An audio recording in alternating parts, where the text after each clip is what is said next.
Hey there guys, welcome. My name's Cal and this is going to be a quick 5 pro tips and tricks that you wish you knew sooner in Luma Island. So let's just jump straight in here with our first tip, which is all about dailies. Now the first tip here is a reminder to actually water your plants. If you don't do this, obviously they're not going to grow, but you should do them every morning because once you've watered them in the morning, they're not going to dry out for the rest of the day. As you can see here, you just need to use your watering can and you just water those crops. Nice and easy, and it's a pretty simple task. If you are unfamiliar with how to use your watering can, you will need to actually fill it up. All you need to do is go up to any source of water like this, and you can then refill it very easily just by doing that. Now, when you actually start building a farm, you'll notice that your crops will start to grow. Now, what you can do is actually take out your bug nest and start catching the caterpillars too, as you can use those for fishing bait in the water at the farm or any other place too, which is just a very nice multi-purpose use for the farm to gather caterpillars. Now, alongside watering your crops, don't forget to actually search the area for these treasures. They kind of reset on a daily basis, so searching around for treasures is a great way to activate them fairly easily. Another daily that you'll discover while playing through the game is these type of flowers. So just as an idea in the farm here, there's like a little flower pot and a dying flower. You'll have to come and water this at least once for like 3 days or something like that. And then it will fully grow and you'll get rewarded with a chest for doing this and completing that puzzle by saving a flower on the brink of death. Now obviously you will have to do that once every day until it's fully grown. So that's another thing to do on your dailies. Another daily that you really want to do here, guys, is to come into the town every morning and check the shops. Shops do change what they sell on a regular basis. For example, here you can see wheat seeds, and as you kind of progress through the game, you'll start to unlock more different available items. So, for example, I could only purchase the wheat seeds there, but if you progress through the cooking profession, you'll start to unlock grapes and stuff as you'll get through quests.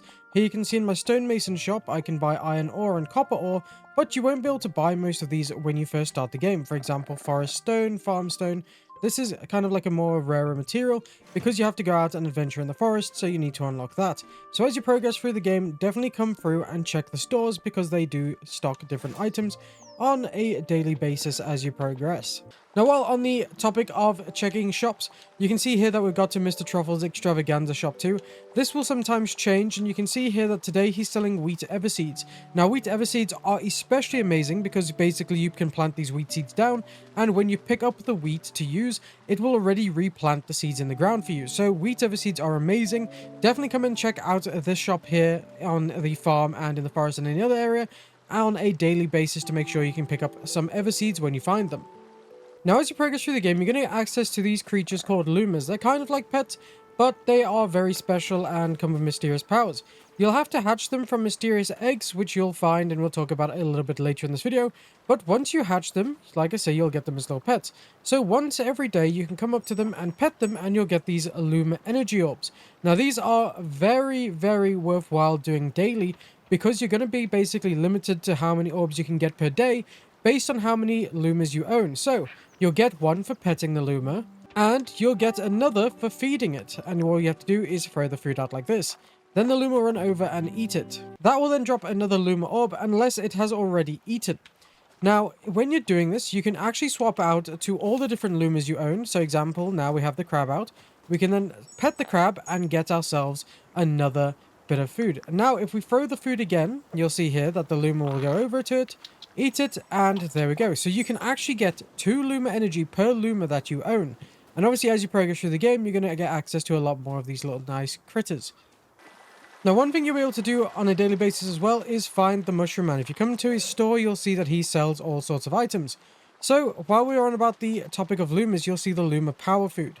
Now, Luma Power Food is especially amazing because if you read the description, it says Luma Power Food is so delicious that Lumas can make more than 1 Luma energy per day if fed with this delicacy.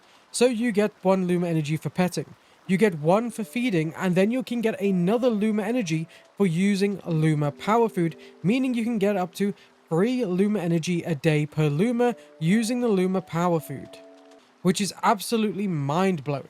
Now, when you come to the town, you're going to notice this anvil as you walk around, and one of the things you're going to need to do is upgrade your tools. So as you can see here, we already have the iron whip and the iron pickaxe.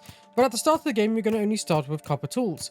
So, for example, you can see that in my next upgrade for the copper axe, it's going to be changed to the iron axe, and this will then increase the damage and luck. Now, if you're unfamiliar, luck will basically have a chance to drop a additional drop from when you like harvest an item. So if you're chopping down a tree, you'll get one piece of wood, but with luck you'll have a chance to get another piece of wood, for example. And that's just a very nice reason to upgrade as it is. But if you look at with the iron whip and the iron pickaxe and then the iron axe as well, you'll see that damage goes up with these upgrades. Now this is important to note because, for example, for us to start getting iron upgrades, like here you can see we need iron bars, we're going to have to explore the forest. Now the forest will scale differently to the farm. And why this is because, well, things take more damage there. So the reason why you want to upgrade these is, for example here, if you're using a copper axe that is not upgraded, it will take you 7 chops to down this tree because of the amount of health this tree has. Here you can see I already have an upgraded copper axe, so it only took 3 chops to knock down this tree. 1, 2, and 3. There we go. So by upgrading, you'll be able to do a lot of things quicker. Like, for example, I have the iron pickaxe. This will be 1, 2, and 3, 4, and the big ones are gone in 4. The smaller rocks are gone in about 2, but if I had the base copper pickaxe, it would take 7 hits to destroy that rock. So you'll be able to do things a lot quicker in the farm if you upgrade to iron. You have 4 different versions of tools. You start off with copper, move over to iron, and then from iron you have moonstone and volcanic. Now obviously you're only going to get moonstone and volcanic in areas after the forest. So as you're making your way through the game and getting to those different biomes, you really want to upgrade your tools. So like I was saying, it's going to take you 7 hits with a base copper pickaxe in the farm to destroy a rock. Now, when you upgrade that, it will take 2 hits in the farm to destroy a rock. But when you go to the forest and you have a level 1 iron pickaxe like mine here, it's going to take you 7 hits to destroy a forest rock. So, obviously, you want to upgrade your pickaxe to then be able to hit 2 hits to destroy the rocks in the forest. Therefore, prioritizing upgrades when you get to a new area is a must. If you don't, you're going to have a more difficult time, especially since there are more threats in the forest. For example, you've got those flowers that shoot those flower bombs at you. You've got ghosts appearing and just casual spiders in the cave. However, if you do struggle with spiders, you can always come to the option menu and go to games and just toggle the arachnophobia mode, which will then get rid of the spiders for you because they are a bit of a pain. Now, when you're playing the game, you'll notice that spiders also take about 7 hits with a copper whip. They take less hits with the iron whip unless you go to areas like the forest and so on. So you really do need to kind of prioritize upgrading your tools the moment you get to a new zone to make the most of your time there. Now, obviously, another thing people will do is that at day 5, you'll find that there's an earthquake that has triggered. Now, with the earthquake, the town is then in a lot of damage, and you'll have a bunch of quests that allow you to fix the town up. For example, if we come here, you can see I have repair the lighthouse, help Sophia rebuild the general store, help Hugo repair the benches, and so on. Doing this as a bit of a priority is going to be great. So you can see here, this shop is still down for me, and this is the general store, right? So getting that will obviously be great because that unlocks the general store. I've repaired the pet shop, which unlocks the pet shop for me, and you can see here I can buy Lumas, and the mysterious eggs I've already collected, and even some Luma food, which is very nice. Now, doing this will obviously unlock a whole bunch of other shops, so it should come to no surprise that you should repair the town as quick as possible. This game is very overwhelming at first with a lot of different areas to explore, the farm, the jungle, the forest, and so on, and obviously all the different quests for your professions. Like I'm trying to become a treasure hunter, so I've now got become a skilled treasure hunter. There's a lot of things that can take your time up and just kind of put you on different paths for the story. Make sure you spend some time to actually upgrade the shops because they're just too good not to. And of course, the more shops you have, the more you can do dailies too, which is just a really nice way to go about the game. While we're in the town, make sure you come over to the shop where you've got the books here. You can put your collection of books in if you don't know where that is. And you can also come up to the buy and sell. Now, doing this, you'll actually see a whole bunch of items and craftable materials. For example, you can craft branch fences, wooden fence, stone fences, luminests. I'm not sure how important luminests are because I still have to experiment with them myself, but you get rabbit hutches, chicken coops, goat sheds, and so on. You even get like sprinklers, which are really nice, and a well if you want to put a well down so you don't have to travel as far for water, cow barns, and so on.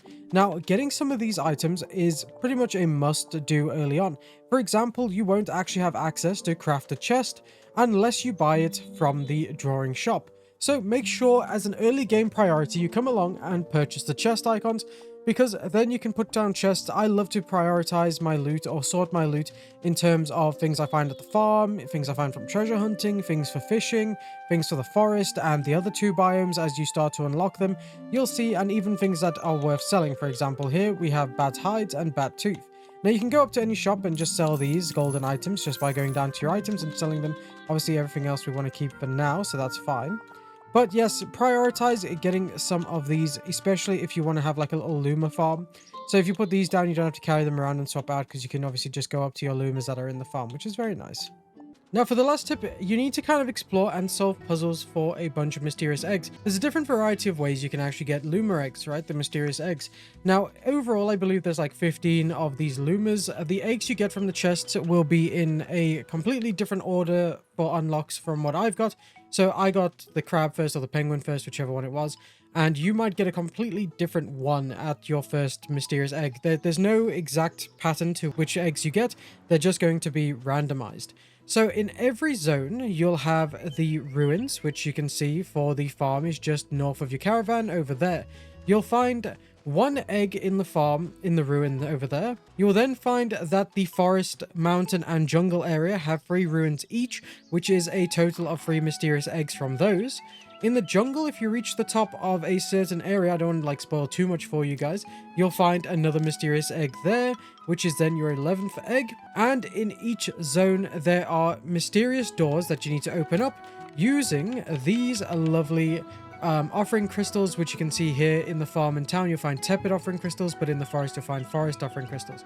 Unlocking these doors will give you a mysterious egg each as well, which then equals 15 mysterious eggs very easily. Now, obviously you'll have different Lumas, and you'll obviously find a favorite one eventually that can kind of follow you and find you treasure. So unlocking these Lumas by playing through the game, making sure you prioritize all ruins, the doors, and also exploring to find them, is going to be the best way to get these Lumas very early on. Finding a Luma, if you're playing in multiplayer especially, is going to be great for each player, because you have to buy the eggs. You don't really share the Lumas. You have to get an egg each from the different methods and then buy them, which is more of an end game material. So make sure you guys kind of share the mysterious eggs you find if you want to be in multiplayer. Well, that's it, guys. I hope this video helped you, and if it did, please click the like button below and also subscribe for more Luma Island in the future. I've been having a ton of fun in this game so far, and it really caught me off guard with how good this game is. So I hope you guys are having a blast, and like I said, please subscribe for more Luma Island. I'll see you again in the next one.